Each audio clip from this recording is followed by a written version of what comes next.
Breaking news. Zelenskyy warns of diplomatic breakdown after Trump exits G7 early. Hello and welcome again to the Desitdown news. My name is Nefechuku Oreme and I will be bringing you the news in detail. Ukrainian President Volodymyr Zelenskyy voiced deep concerns over the state of global diplomacy after U.S. President Donald Trump unexpectedly left the G7 summit ahead of schedules, leaving plans for a critical bilateral meeting with Ukraine unfulfilled.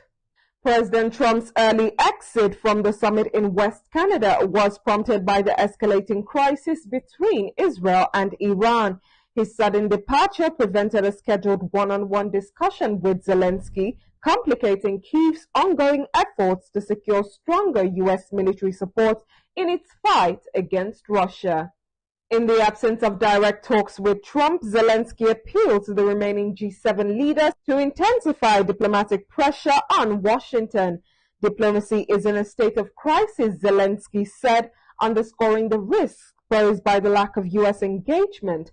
Meanwhile, Canada stepped up by pledging $2 billion Canadian in new military assistance for Ukraine.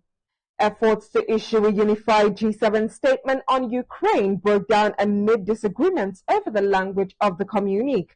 Canada's proposed draft was ultimately set aside following objections from Washington.